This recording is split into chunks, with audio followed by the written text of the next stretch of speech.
Welcome, everyone, to another episode of Business Talk, a podcast presented by Business West and sponsored by Greenfield Cooperative Bank. I'm Joe Bednar, the editor of Business West, and our guest today is Jillian Morgan. She's the Director of Development at the Food Bank of Western Massachusetts. So happy to have her here. This is such a great organization and such a relevant topic right now, so thanks for coming on. Thank you for having me.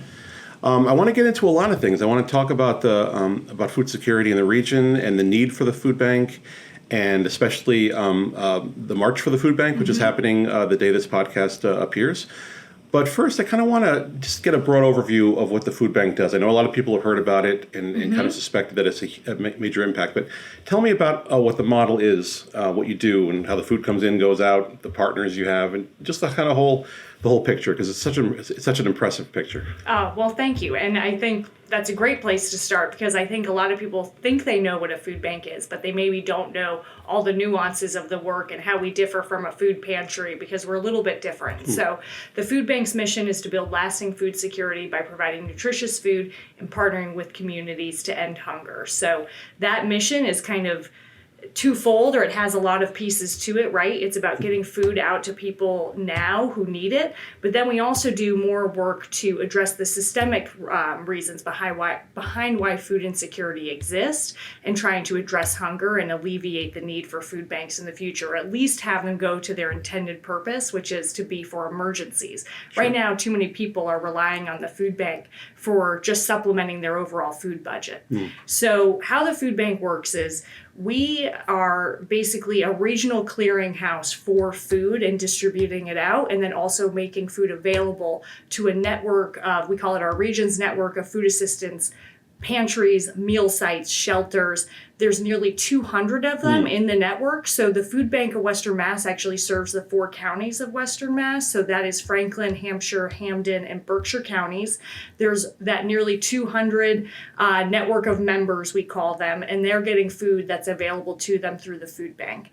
The food bank's able to get food through a series of different places, but about half of it is coming from the USDA, as well as MFAP, which is the Massachusetts Emergency Food Assistance Program. Then the other half we get through retail partners with Big Y and Stop and Shop, or other area retailers, as well as food that we're purchasing, which is becoming an increasingly bigger part of our budget, and more important as the need for our services and the demand is so high. The other work we do that folks maybe won't realize is we do nutrition education.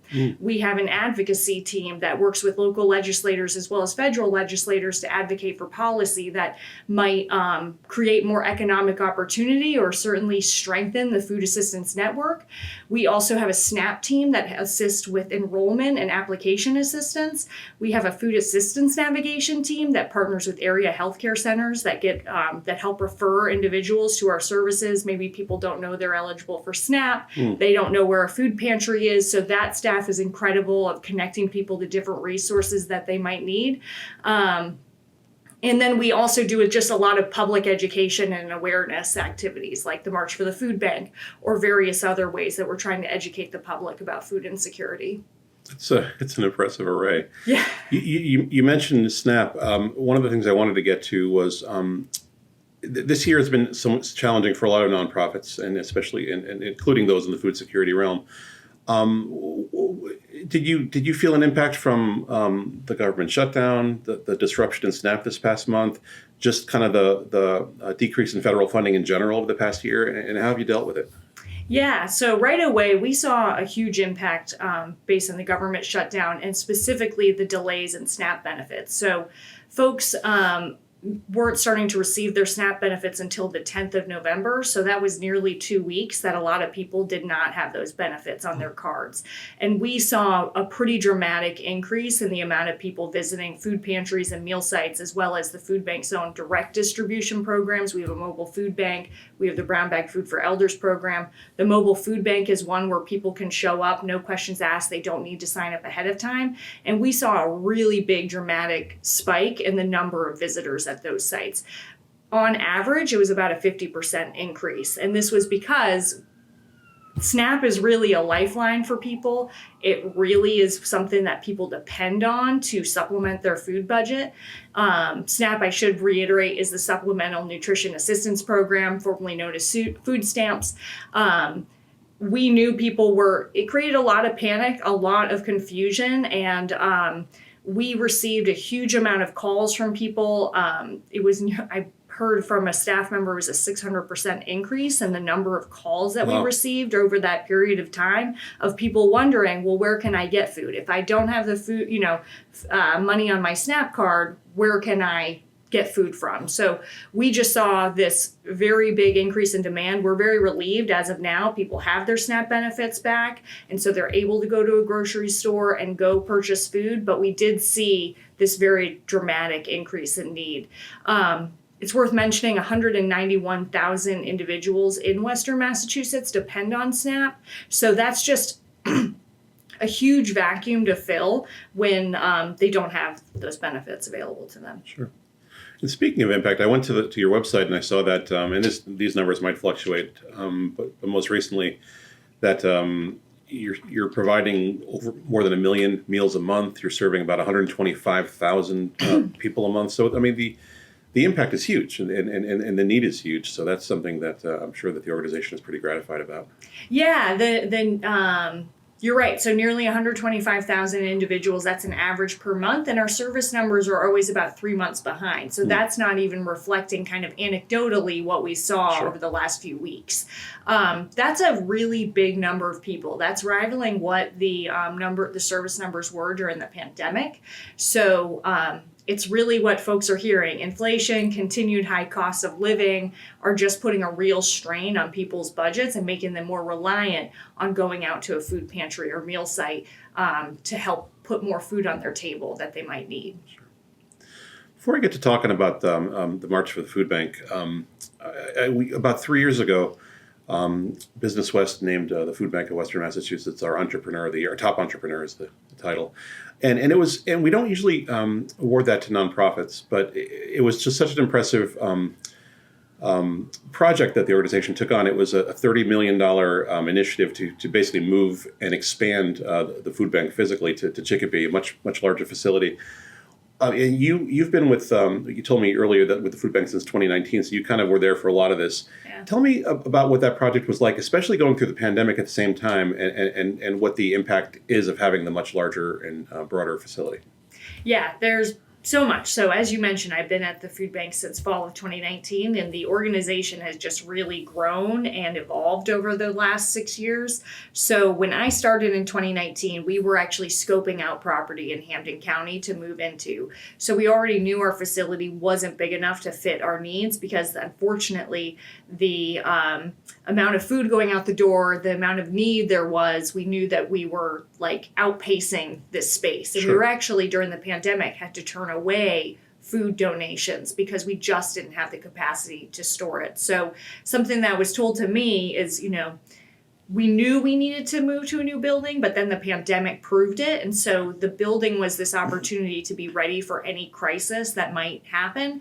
And now recently I think about what's happened with SNAP, and that is just another proof of why we need to have this bigger facility. So when I've talked with our director of food ops, and they've mentioned to me, I'm like, this was probably a year or so after being in the building. And I was like, is this space helping? Is it making things easier? And she's like, yes, it's less juggling. It's less just having to like move things off shelf and like, just all the maneuvering of having to kind of store food and move it to different places in the facility to make room for new donations, having to turn away donations, which we never want to see, has been really helpful. So the facility we're in now in Chicopee is twice the size of our previous facility. It's also in a really strategic location for us. So we serve the 4 counties of Western Massachusetts, but Hampden County is being, the county for us that we are serving the most people. It's the most populated area. About half of our region's food assistance network of those food pantries and meal sites reside in Hampden County. So it just puts us a little bit closer to more of our community partners, but it also gets us closer to the Pike because we also need to get out to Berkshire County. So that's a really important part of that move as well. That being said, I mean, I really want to reiterate that food insecurity and hunger exist everywhere. In the Greater Boston Food Bank survey about food insecurity, they put out a statewide assessment, and the two highest places where the rates of food insecurity are the highest are Franklin County and Hampden County. So while there's a really big difference in population size, there's sort of still a really big problem with rural food insecurity, and then obviously here in a more populated area as well, we see it very high. That's interesting. You're listening to Business Talk, a podcast presented by Business West and sponsored by Greenfield Cooperative Bank. We're talking today with Jillian Morgan. She's the Director of Development at the Food Bank of Western Massachusetts. I'm so excited about what we talk about next. As I said, the day this podcast appears will be the first day of the March for the Food Bank. Tell me about that. It's such an exciting event. Yeah, so it's our 16th annual March for the Food Bank. Many people might know it as Monty's March. This event started where it actually was a one-day event previously, where it started in Northampton at WRSI Studios and then ended in Greenfield. But now, over the years of this event and how it's evolved, it's now a 2-day event, or actually I should now say it's a 3-day event because we've added Berkshire County, which I'll circle back around to. But so the traditional march that a lot of people know is the 2-day march. The first day starts in Springfield at Martin Luther King Family Services, an incredible food pantry. They're a pop-up food pantry, and they also offer an array of services, a lot of them geared toward young people in the Springfield area. We kick off there, and then we go, we finish our day at WRSI 93.9 in Northampton, and that's about a 18-mile walk. And we stop along the way at food pantries and meal sites. We bring in a array of supporters that join us. So dozens, actually. We probably have about 150 signed up for day one. And then it's notable, obviously, Monty Belmonte, who started this walk, he was a morning show host at 93.9. And he started with this crazy idea to bring some attention to the food bank, but now this event has just really grown, that hundreds of people are getting involved. The last few years, we've raised over $500,000 on this fundraiser. And this is through a mix of people going out and marching and fundraising on their own, businesses providing match sponsorships over the course of the days that get announced as incentive for people to donate, and then a live telethon that's broadcast on the radio for people to donate. We're also really just honored to have Congressman Jim McGovern join. He joins us for the 2 days of the march. He's done it for a while, right? Yeah, he's done it for a while, and he's just a national champion on hunger. So we're just so grateful to have both his leadership in Washington, but then also to have him join this march and be a part of it. Just shows how passionate he is about the issue, and it's really a great opportunity for him to connect with constituents. First day, Springfield to Northampton. Then the second day, we go from Northampton to Greenfield. And just like the first day, we're stopping at food pantries along the way. So it's a great opportunity for people to see those partners in person and learn more about their work. And it's a tremendous showing of support for the food bank and what we stand for and just furthering the mission. So we're just very grateful to everyone who's getting involved. So the day folks are hearing this, we will be, on day one. And we're really hoping to hit our goal. It's $650,000. That's our biggest goal to date. And it's I'm feeling like it's very ambitious, but we've been working really hard toward it, and we feel confident we're going to get there. We usually give ourselves until the end of the calendar year to fundraise, so we'll hopefully hit it that night on Tuesday night when we wrap things up, but we'll be able to accept donations for the campaign through at the end of the year. Just because of the climate we're in with this challenges to nonprofits and people are really hearing about food insecurity right now, do you feel like that message is hitting, that you might get more support just because people are just more aware of it?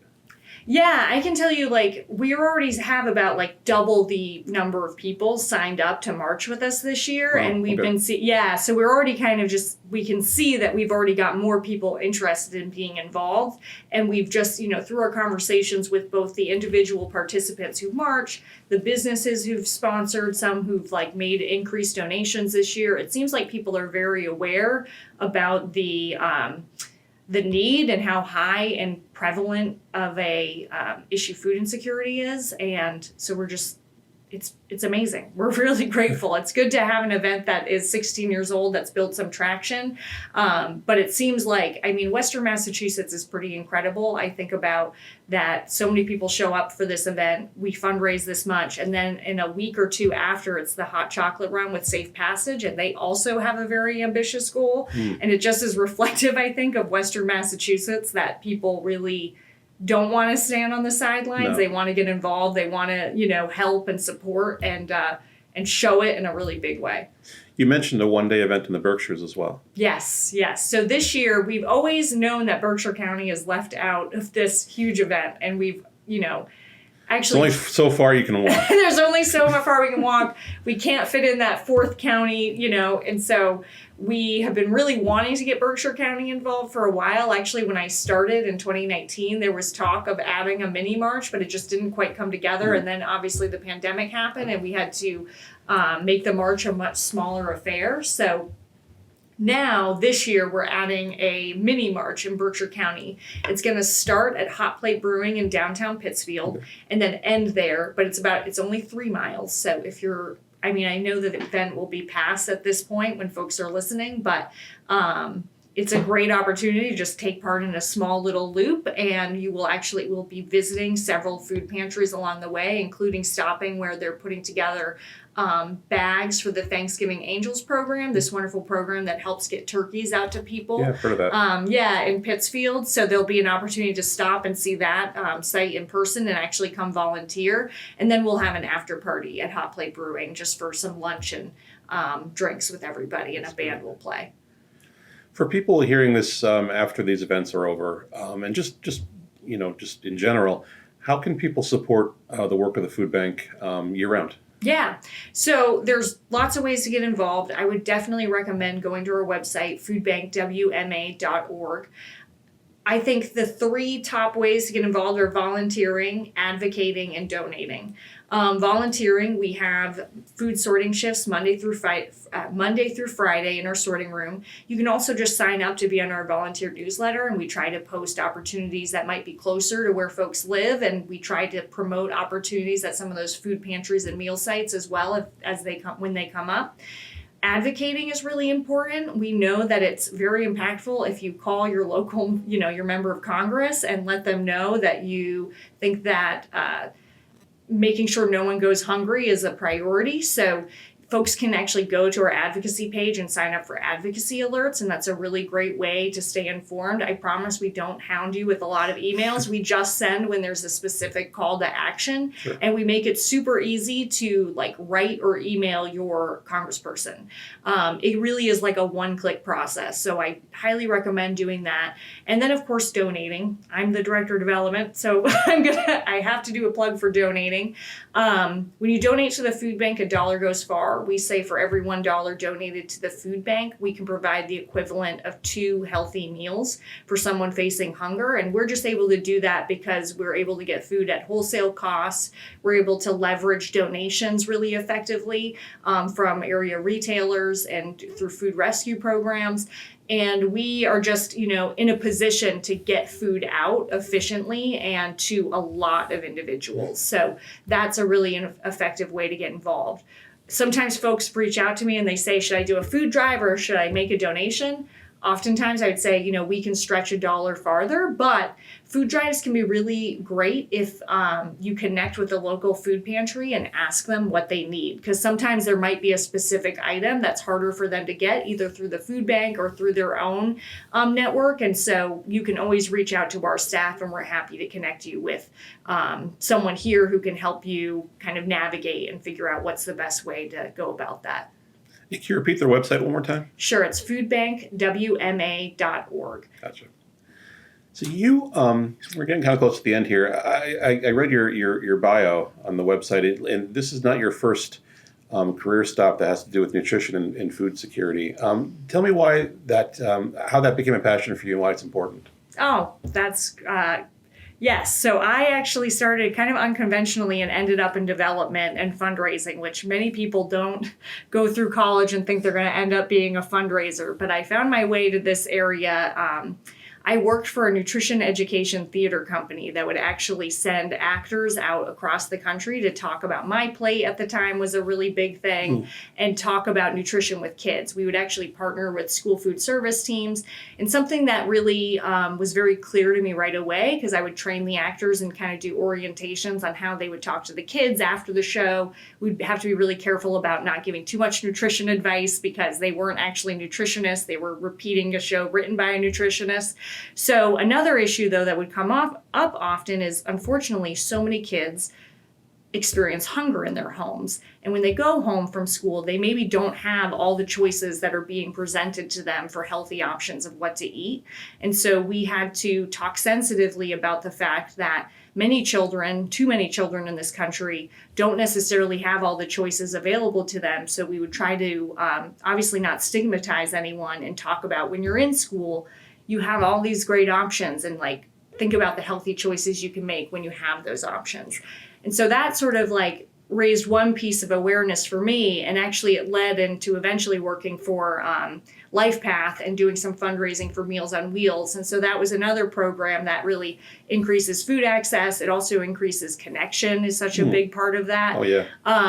But I think like kind of the through line for all of those was thinking about food, how crucial it is, how it intersects with everything else in our lives. And just food access. That got me passionate in thinking about food access. This has been such a great conversation. I appreciate you coming on. Is there anything that I'm missing that you wanted to say about the food bank, about the march? Anything that I missed? Sure. I would say, definitely go into our website again, foodbankwma.org, looking at ways to get involved. We also have just a lot of great information on there about rates, unfortunately, rates of food insecurity in each city and town. There's lots of just educational resources to just help educate yourself about hunger and what it looks like and what are the drivers of hunger in our communities. And I think it's just really important for folks to take the time to learn about these things and then help spread the word. So you may be wondering, if you're listening to this, I'm not sure what I can do, how can I help? But, not only can donating to the food bank make a big impact, but also I think educating yourself and helping spread the word about the food bank and the issue of hunger is really important to elevating it and making real change. Thank you so much for coming here today and talking about all this. I really do appreciate it. It's an amazing organization, and it's great work. Thank you so much. And thanks to our sponsor, Greenfield Cooperative Bank. They're a true community partner, and we appreciate their sponsorship of Business Talk. And thank you for listening. I'm Joe Bednar, the editor of Business West, and we'll see you next time.